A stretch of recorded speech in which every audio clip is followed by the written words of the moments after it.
Hey guys, welcome to another episode of Bowhunt or Die.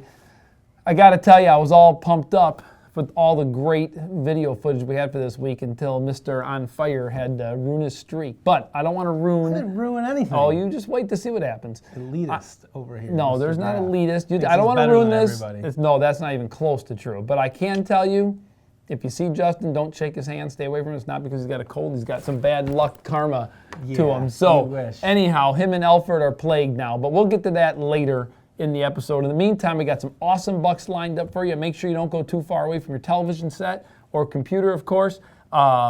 Justin, we got a few of these sweatshirts left. What's the deal? That's right. Well, you guys saw last week we talked about, we were going to have a deal on the website for these new sweatshirts that just came in. The deal is still up. We still have a few left in stock, not many. So if you guys are interested, definitely take advantage before they're sold out. You get a sweatshirt, a hat, a wristband, and a decal for $55, which is a heck of a deal. So if you guys are interested or you know someone who is interested, make sure you send them over to bowhunting.com/gear. You can pick one of these up. The deal is Janet's going to kill us. Yeah, poor Janice, our office manager, is going to kill us if she has to ship any more boxes out. But guys, definitely get your orders in. Christmas is going to be here fast. And let's dive into the hunts, Todd. Let's dive into the hunts. First, we've got Josh Fletcher up in Wisconsin. We saw Josh earlier. Was having a great season, had some tough luck, on a deer that he shot and didn't recover, but, he kept after it and eventually scored on a really nice buck. So yeah, we'll save it. Yeah, let's take a look at that now.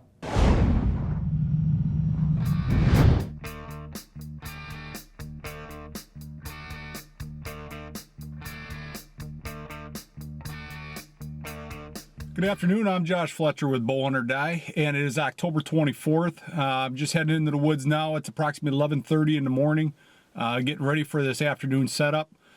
It is one of those perfect storm days, and I almost mean that literally. I couldn't get out last night, couldn't get out this morning. It's been raining on and off, actually pretty darn heavy the last overnight.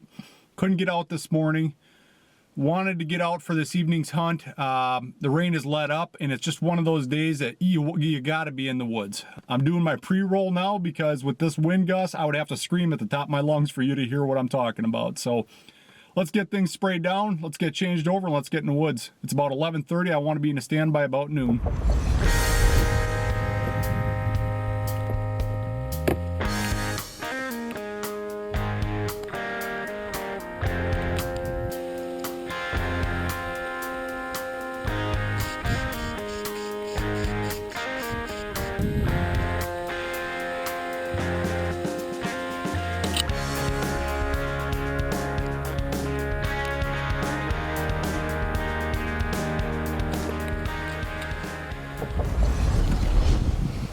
Just got into my stand here, looked over behind me at about 63 yards. I hit it with the rangefinder. It was a nice 8-point.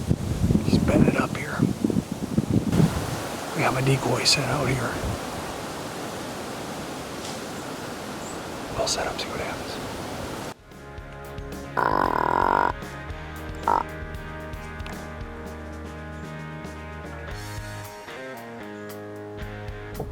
Josh Fletcher with Bowhunt or Die. It's October 25th. I'm in the stand right now. It's about 1:30, 2 o'clock in the afternoon. Tonight is kind of a hard night for me to be out hunting. Tonight's trick-or-treating in the city. And my little one's going out trick-or-treating. I really wanted to go with her. However, I had a big buck. Looked like a 10-point. He bedded down about 120 yards behind me. I've learned that when you get put eyes on a buck like that, and you watch him bed down, and you know what route he's going, you only get one chance at him.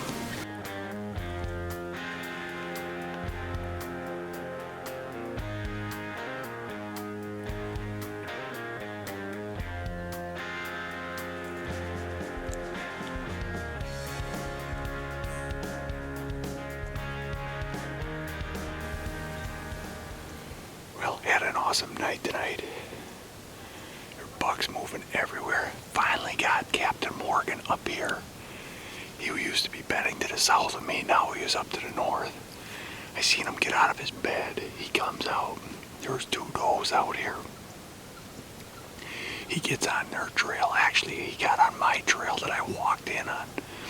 I sprayed that dinks on my boots. I don't know if that had anything to do with it, but he come down that trail, spotted the does, and as soon as he spotted those does, he started running, and he took off running after them. Took him into this oak island here behind me. About 10 minutes later, I could hear grunting, snort, wheezing. About 10 minutes later, an 8-point that I saw bedded last night come out. He made a scrape. I grunted at him. He turned around, went back in. He snort, wheezed, and grunted. I don't know if he's after Captain Morgan or what. But tonight's hunt's done. Just lowered my bow.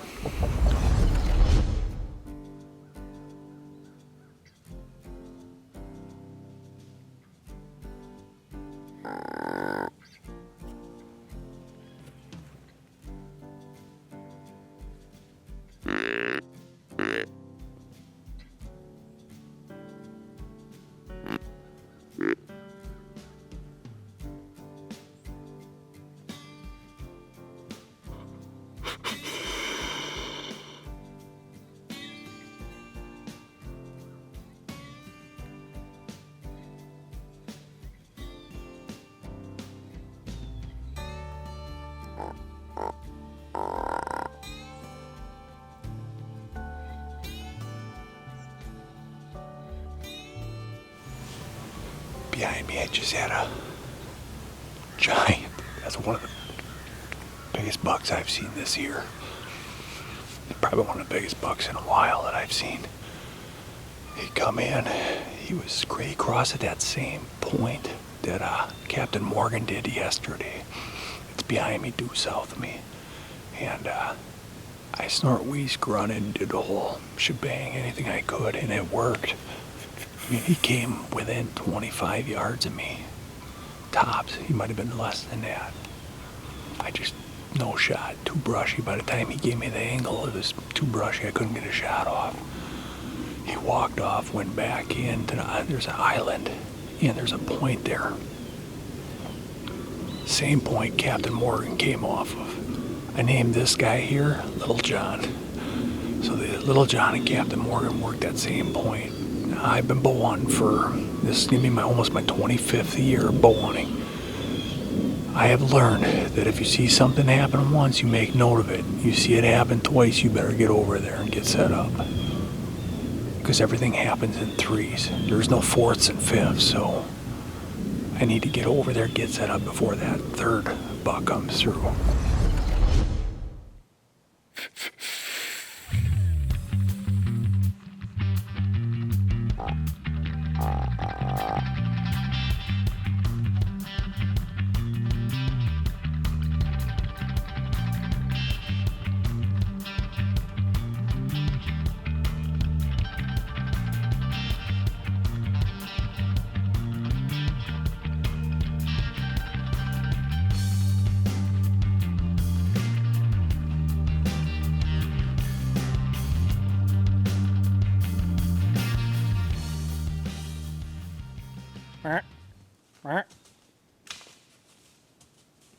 To say I'm disgusted would be an understatement. This is just not my year.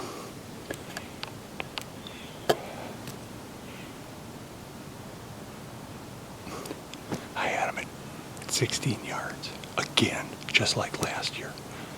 Stops behind a clump of balsam pine. I'm at full draw, waiting for him to step out.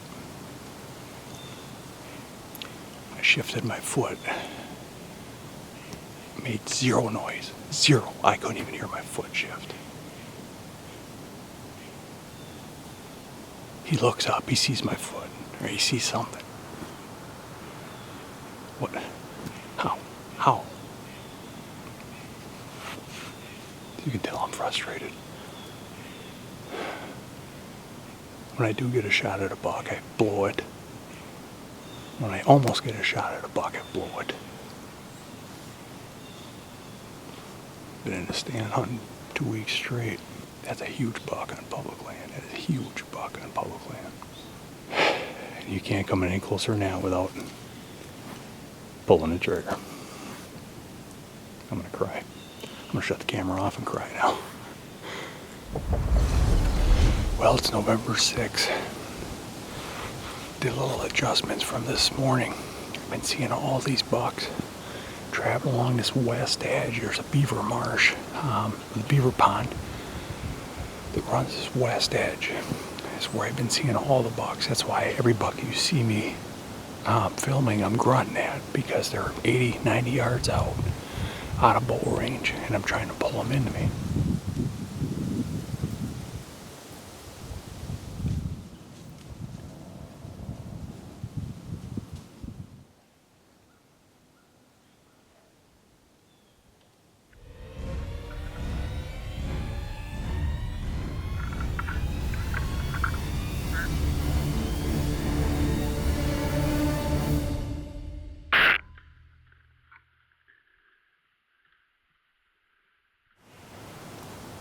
I'm shaking like a leaf. I just shot a giant buck. At about 26 yards, 27 yards. Looked like I hit him a little high. Maybe just a hair back, but hard to say. I shot him, or I filmed. I gotta catch my breath. He's a giant, big buck.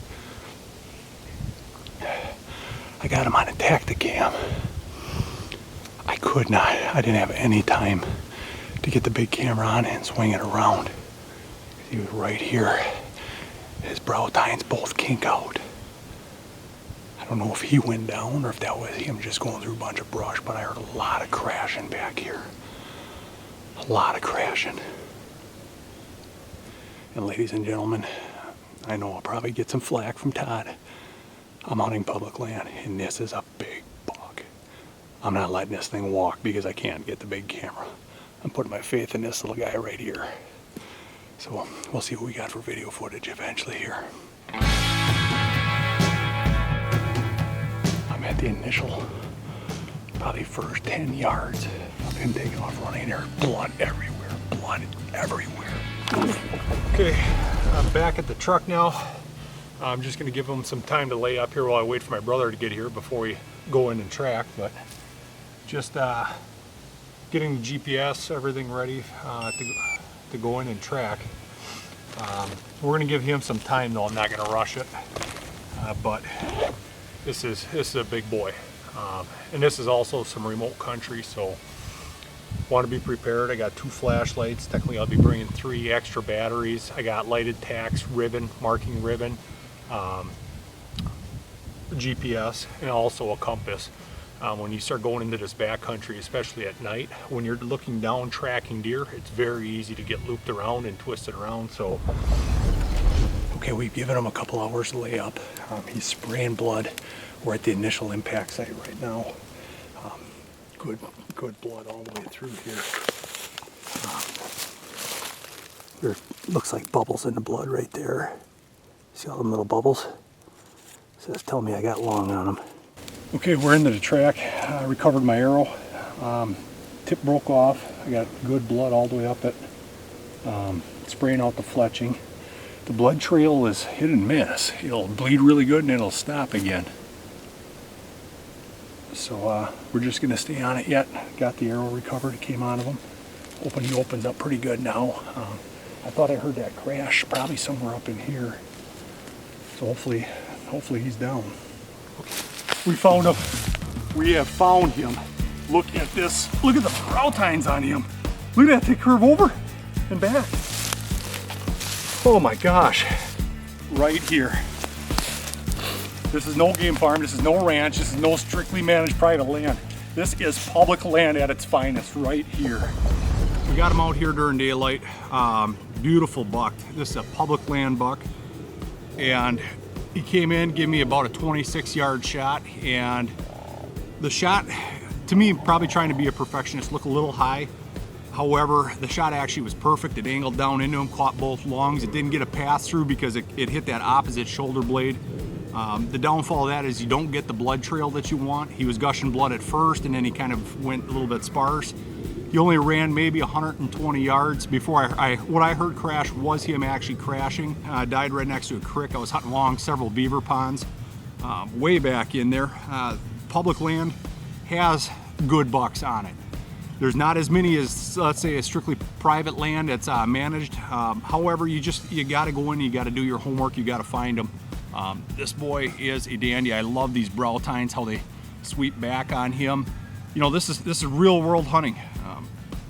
I'm not any better than the next guy. The only difference between me and you is I gotta carry along a bunch of camera gear to try and film my hunt. I wasn't able to get this guy on camera, or my big camera. I was able to get him on a Tacticam. Just a beautiful, beautiful public land buck. You know, Justin, I think this honestly may be one of Josh's best year. I mean, you know, we get the ability of watching all the footage. I mean, Josh has laid out some of the biggest buck footage that I've seen in quite a few years. He's really getting good at this stuff. Oh yeah, definitely. He's getting good at laying down the footage of the deer that he's not shooting. Now when they come in and he has to actually shoot them, that's a different story. He just abandons the big camera and uses the Tacticam. But hey, you know, that's the benefit of having, you know, a point of view camera attached to your bow. You don't have to worry about the big camera. You know. Oh well, wait a minute. If you're us, you do. But I mean, if you're just the average guy who wants to go out and film your hunt and you don't want to lug around the big camera and the camera arm, there's proof positive right there that the Tacticam works great. You know, as for Josh's hunt, you know, I think he said 107 times that he was on public land. We get it. He's trying to be like, I shot this on public land, so good for him. I think it's a jab back to us or something. That's how I'm feeling. The strictly managed farms or whatever he calls it. But wait, if you remember earlier, cough, cough, Todd's farm, cough, cough. Whatever. If you think about the earlier footage that he turned in, I have this private piece and all. Here's my manicure. That's where all the good big buck footage was coming from. That's right. Don't let Josh overly fool you. But you know what? He does work his butt off. He did get in there, and he said he's got to carry more camera gear than anybody, but he doesn't use it. Maybe he's just doing it for his. You just leave it back. Muscles or something. The one other thing I noticed with Josh, we should probably buy him a couple cans of maybe some primer or some undercoat. Take care of some of that rust on that truck, man. Hey, Dodge or Ford. I've been a Ford man my whole life. He's driving Ford. I know. I'm just saying. If one of you Ford representatives are watching this show's getting pretty big and popular. So if somebody has an old Ford out there, they want to flip a few trucks our way. That's right. You know, we're listening. So, guys, next up, now that we're done with Josh's hunt, we're going to jump into actually Frankie Clark over in Central Illinois. Man, talk about some big buck footage. They were in the deer. Him and Clinton had an awesome rut. So I think you guys are going to enjoy this one. Let's check it out.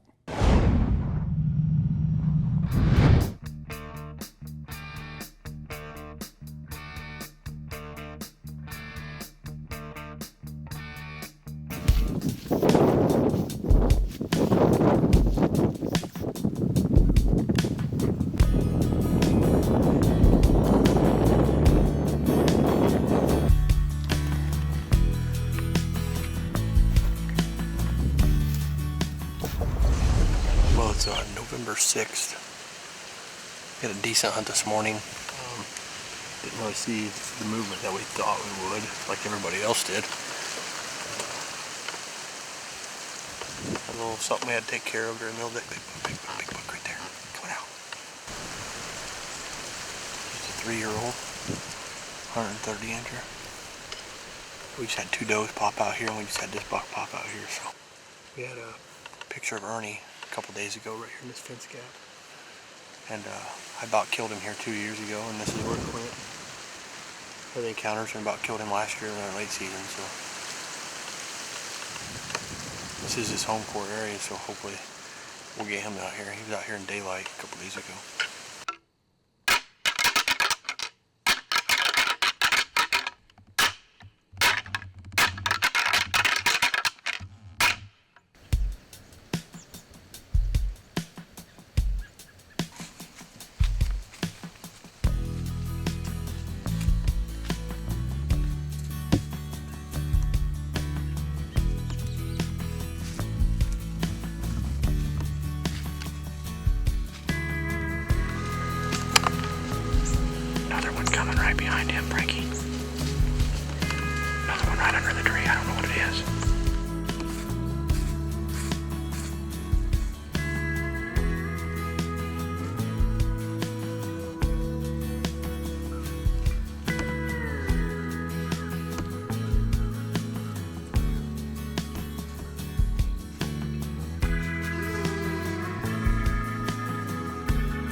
went ahead and rattled.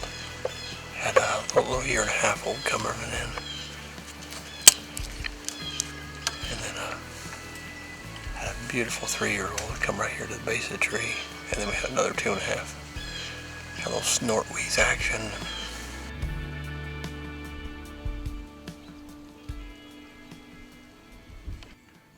Had a cold front come in the last 2 days.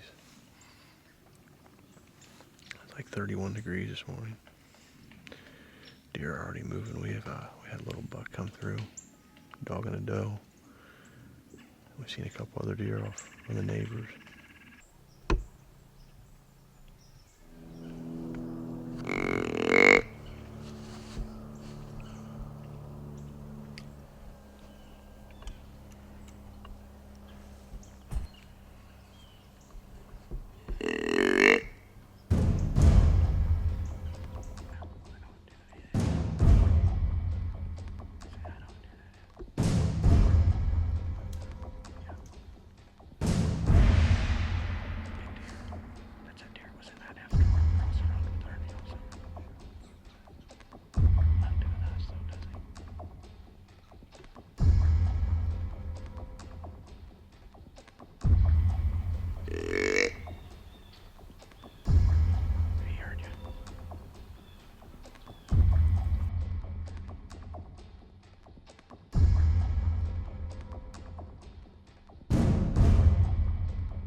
That's 180 incher.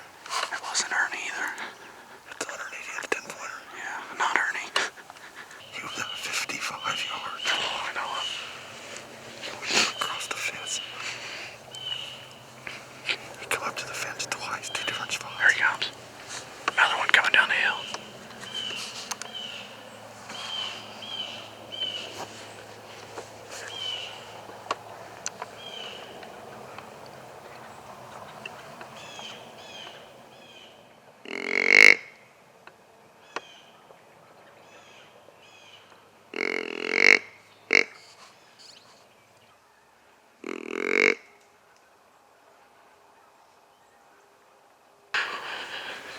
Well, we've had a pretty eventful morning. I rattled earlier 25 minutes later, we had a buck come up on this grassy hillside, and he come down, and those 2 does that we seen, he started dogging them. So I tried to rattle at him, get him come back. And he come back, and he brought his grandpa with him. That's the biggest deer I've had in close. We had him at like 55, but he wouldn't cross the fence. I don't know, he's probably in the 170s, maybe close to 180, I don't know. Giant 10-pointer. We're gonna rattle again here in a little bit. As soon as you quit shaking, and you can keep from breaking your fingers. I'm shaking so bad, I think I could probably just hold the horns together and that probably sound all right. Well, it's about 2 o'clock, 2:15, I think. We're gonna slide back in here, get in this thicket. Clint checked camera around noon on one of our wagon blinds. We got a camera right on the side of the blind, and we've had this real tight, tall rack 8-pointer. He's got a broken little end of his main beam, but he's definitely something we're gonna go try to kill tonight. He's a 4.5-year-old deer that we seen three. He was 3 last year. He's 4 this year. So.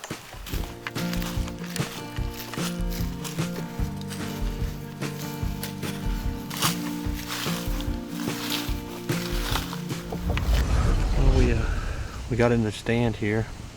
Just got everything set up. Had a little buck cruising in the bottom. Clint mowed a logging road down. There's no logging road down there. He mowed, and them deer have really been using it going back and forth. But we only come to the stand like maybe once or twice a year. Usually on windy afternoon or a windy morning where we can get in here. We're pretty much sitting on a bunch of saddle, like little fingers and saddles that go down through here, and just cedars and a little bit of brush on all of them, so the doe just bed all up down through these draws. And we got a food plot behind us where we're getting all the pictures of this deer. But a bunch of big rubs in here, and good weather and good wind. I mean, everything's here. We just need the deer to show up. So these are my magical horns. I've rattled in a lot of deer with these horns.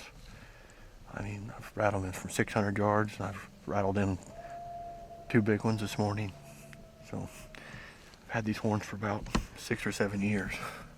They've always been lucky.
That'll be man. Smoked him. Are you okay? Oh, dude. That's right there, 10 yards. You had me tied in knots trying to film that. Thank you, man. Thank you, buddy. It's getting dark on us now, but 10 minutes ago, Clint's like, you better put the horns together one more time before dark. So I rattled. It's 4.5-year-old buck that we came in here after. Real tight, tall. Coming with the wind, right, blowing right up, right behind, right at us. And he walked right with the wind blowing right up his butt. I don't know why. Comes right down here, and we had a little tangle in the tree. Clint was trying to get around me, so. He come right there, and I stopped him about 10 yards, and just center punched him right behind his shoulder. I just want to get down and go look at him. I know he just fell over right there. Go get this bad boy. Yeah. He's just laying right over there. I gotta get down. Coyotes are going up. Gotta fight him for my deer. There's the arrow. Blue palm through it.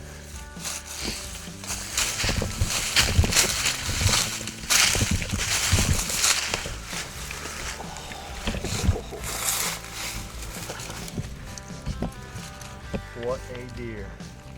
I gotta thank Clint for this one. This is his farm and behind his house, and he does a lot of work. A lot of work.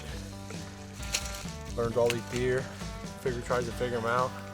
I try to argue with him, keep him on his toes. So you can't let him be right all the time, but he was definitely right tonight. So I appreciate it.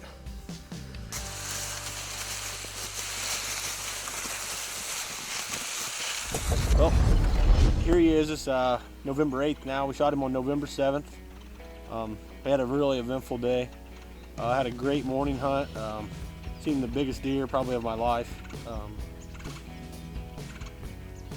Couldn't figure out where we wanted to go last night.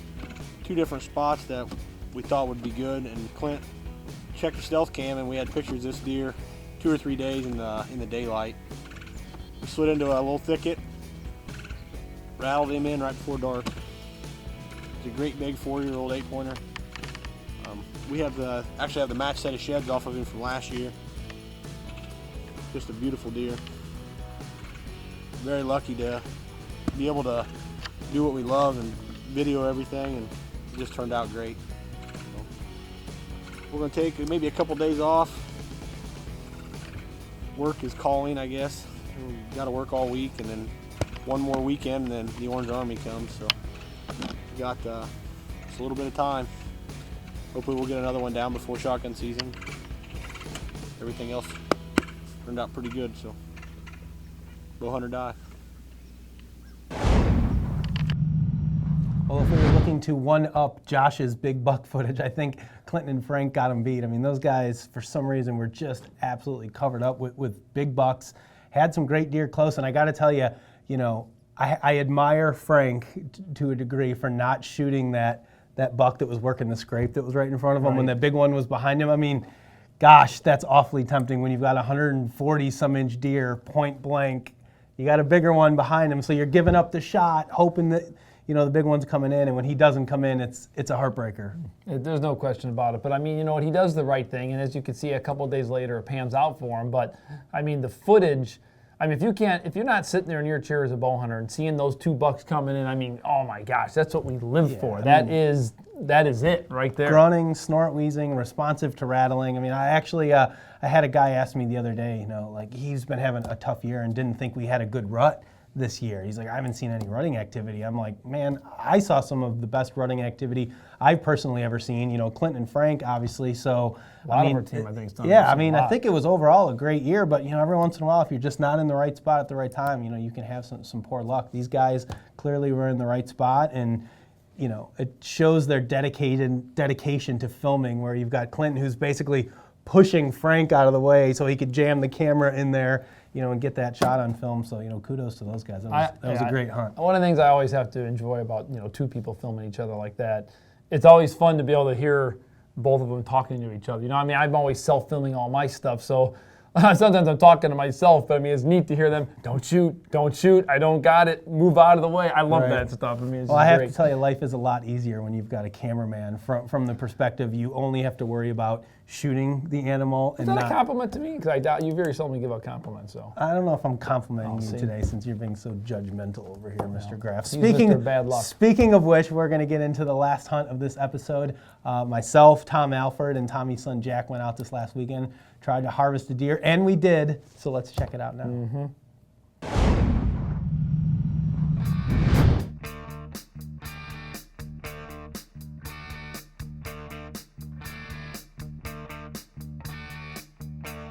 We're going out to the ground blind to try to shoot a doe. That's right. Jack's going to be our good luck charm today. We're going to head out to Tommy's ground blind. We got the new Halon all dialed in. We're going to try to shoot a late season doe here in Illinois. You ready to go, buddy? Yeah. Look like the abominable snowman. We're all puffed up. Let's do it. Bowhunt or die. Let's go.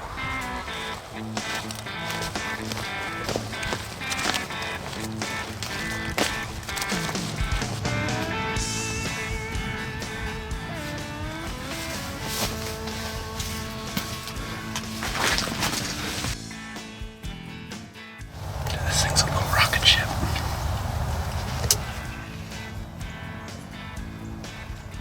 Alright, well, me, Tommy, and Jack set up in the blind. It's late November. We're here in northern Illinois, the same farm where Tommy shot his doe back in early October. And now that this cornfield is picked, these deer have been hitting the corn pretty hard at night. There's a pile of does in here, so we like to shoot another 1 or 2 of them before the end of the year. Got the all-new Matthews Halon out in the field for the very first time. Hoping to put it to good use tonight, so we only got about an hour and a half, hour and 45 minutes till dark, so hopefully we see some action pretty quick and put a deer on the ground. Stick with us. What do you say? Baby. Bowhunt or die, baby.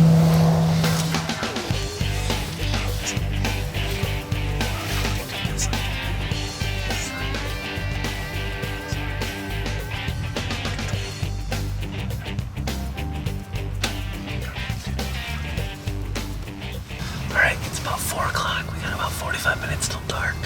We're hoping to start seeing some deer filter out into this field. Now that me and Tommy, or Tommy and I, are both tagged out, we're probably going to have a giant buck walk out here 30 yards and stand broadside. Because that's pretty much the way things work when you don't have a buck tag in your pocket. But tonight, we are looking for does. So let's go. Let's go, ladies. You're needed in the field. Right here.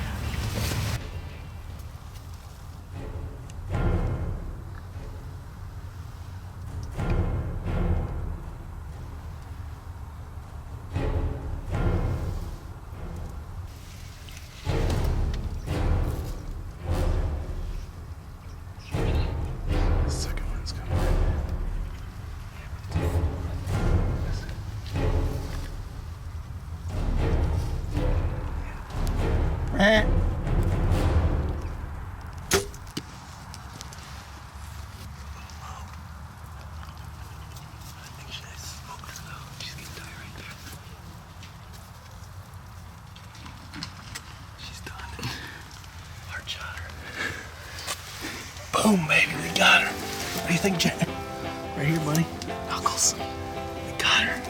Heart shot, 35 yards, baby. First kill with the Halon. Smoke right through her. Yeah, baby. What do you think, buddy? We're just sitting here in this blind, chit-chatting. This doe and a fawn came out. I think that fawn was the buck.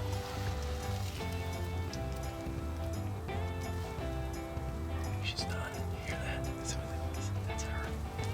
She's crashed. I saw her white belly right there. Alright guys, well, just shot that doe and we're gonna be losing light here pretty quick and it's cold. We saw her crash right up here in the woods. We know she's down. Reviewed the footage, looked like a good shot, so we're gonna go recover the arrow, see what it looks like. Ready, buddy? Let's do it. Oh yeah, baby. That's what we want to see right there, right? Yeah, it's a beautiful thing. Missing a fletching, but don't matter. Putting the NAP sling blade to use. First time I've shot an animal with that. Did a heck of a job. See this here? See how there's bubbles in it? Yeah. That means you hit them in the lungs. It's the air from their lungs. It's a good blood trail. You want to follow it? You want to take the flashlight? Here, what? You go for it.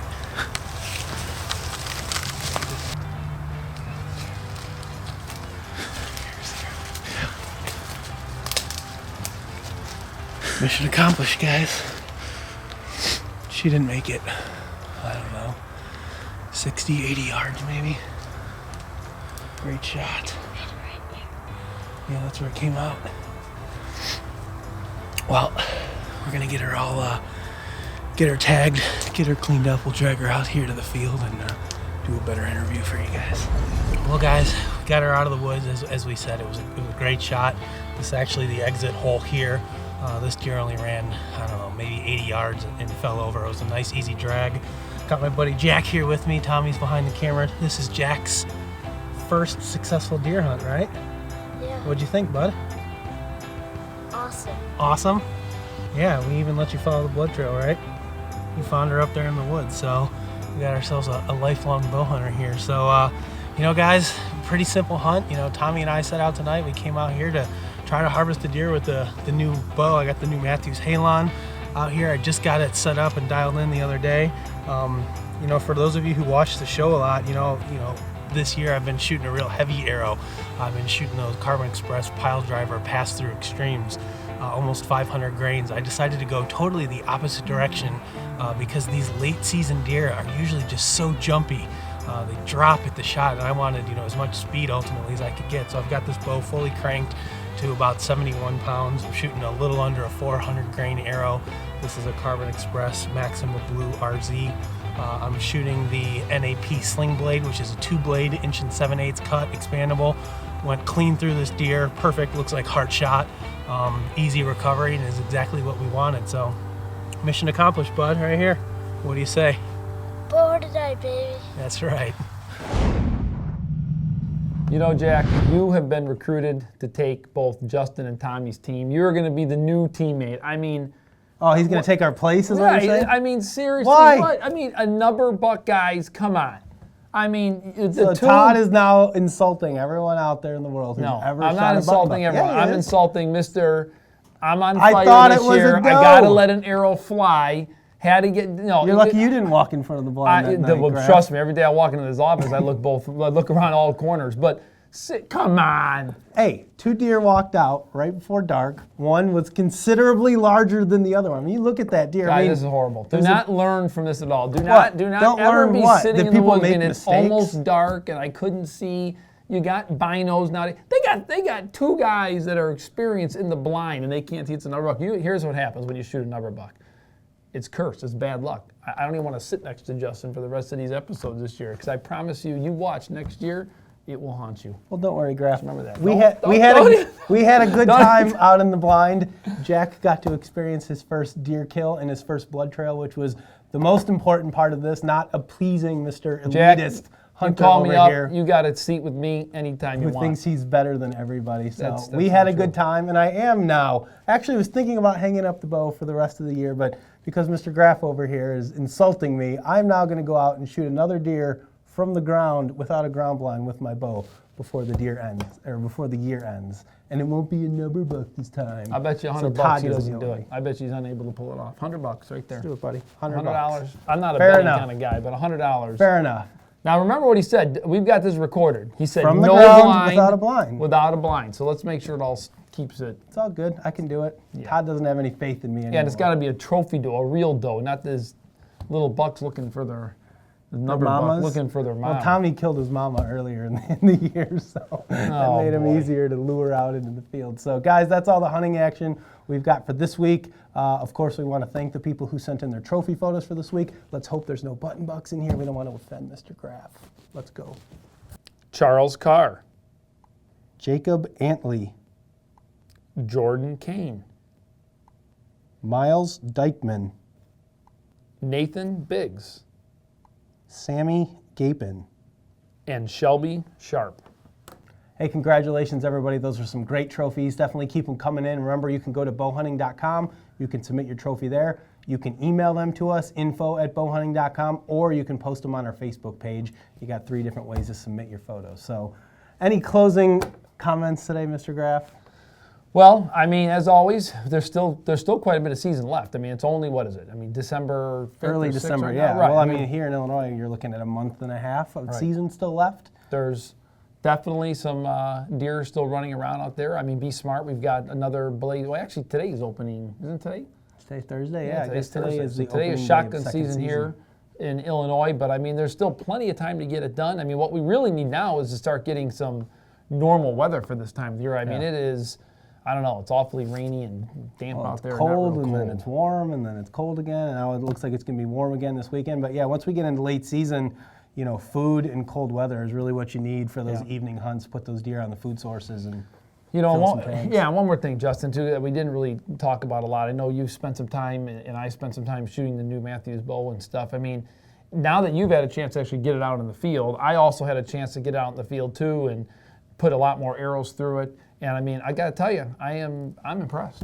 Oh yeah, I mean, I hands down think it's my favorite bow that I've owned from Matthews. And I know everyone's like, oh, you say that every year. We don't actually say that every year. If you go back and watch, we're pretty honest about, how we feel about the equipment that we're using. But I absolutely love this bow. I mean, I cranked it down to 70 pounds, and I'm shooting a little lighter arrow here during the late season. I've got mine, it's 310 feet per second through the chronograph with like a 390 grain arrow. It's at 70 pounds and 28.5 inches. So that thing is flying. And for these late season deer, I said it in my hunt, but I feel like it's important because it seems like all these late season ones that you always see, man, they drop like that, so I'm looking to get a little bit extra zip out of my arrow. Have it dialed down to 70 pounds. Dialed up. Yeah, okay, yeah, he must be doing some weightlifting or something. No, wait till it I'm gets just cold. not a He's gonna sissy like you. That's all right. So guys, thanks for tuning in to this episode of Bow Hunt or Die. We'll see you again next week. For more exciting action, be sure to follow us on Facebook, Twitter, and Instagram and receive live updates from our team members as well as the latest happenings in the bow hunting and archery world. Be sure to share your photos, stories, and experiences as well. And don't forget to pick up your official bowhunting.com and Bowhunt or Die gear by visiting bowhunting.com/gear. We have a full selection of hats, shirts, decals, wristbands, and much more. You shouldn't be so judgmental of other people, Todd. It'll be a fun episode. It's Alfred's fault. He's the spotter. And Tommy killed his mom. I killed his brother. You can go kill him. I'm not the trifecta. He's the smallest one of the bunch. cut. Sorry. My bad. Start over. My bad. You're rushing me.